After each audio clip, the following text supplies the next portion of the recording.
ایک بات میں آپ کو بتا دوں کہ جو دیوبندی بریلوی اختلاف ہے، یہ آپ حیران ہوں گے کہ دیوبندیوں کے جتنے مدارس ہیں وہ وفاق المدارس کے ماتحت ہیں، اور جو بریلویوں کے مدرسے ہیں وہ تنظیم المدارس کے ماتحت ہیں۔ ان کا نصاب ایک ہے، قرآن، تفسیر، حدیث، اصول حدیث، اور آگے اسماء رجال، یہ بھی ایک فن ہے پورا حدیث کے حوالے سے، پھر فقہ، اصول فقہ، پھر صرف،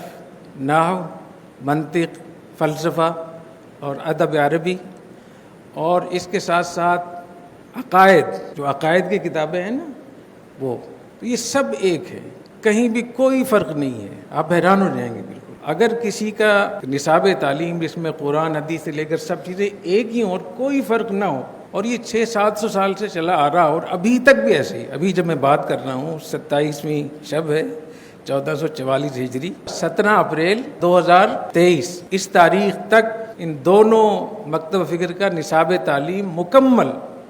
درس جامع جو 8، 10، 11 سب ایک، کہیں کوئی فرق نہیں ہے۔ وہی ہدایہ ان کے ہاں پڑھایا جاتا ہے، وہی ہمارے ہاں پڑھایا جاتا ہے، وہی قدوری ان کے ہاں پڑھائی جاتی ہے،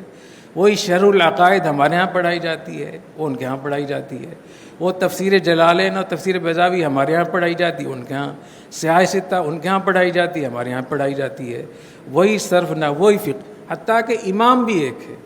سارے دیوبندی بریلوی امام ابو حنیفہ رحمۃ اللہ علیہ کے مقلد ہیں،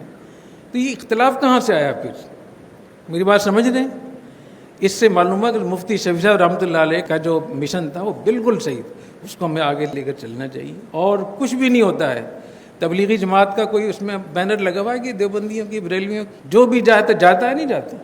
اس سے معلوم ہوا کہ اس ٹائٹل کے بغیر بھی کام ہو سکتا ہے۔ بہت سارے جھگڑے لوگوں نے مناظرے کر کر کے، کسی مسئلے میں غلو کر کر کے اس کو بنا لیا ہے ایمان کا مسئلہ، حالانکہ ایمان کا مسئلہ نہیں ہے۔ اور اس کے باوجود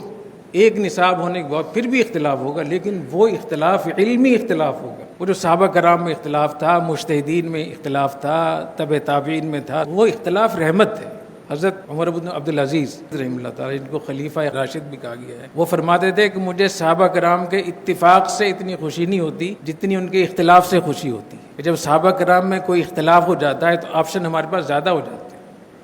اور یہ ضرورت ہے کہ ہمارے معاشرے کو آسانی ملے کہ یہ بھی کر سکتے ہیں، اگر یہ نہ ہو تو آپ یہ بھی کر سکتے ہیں۔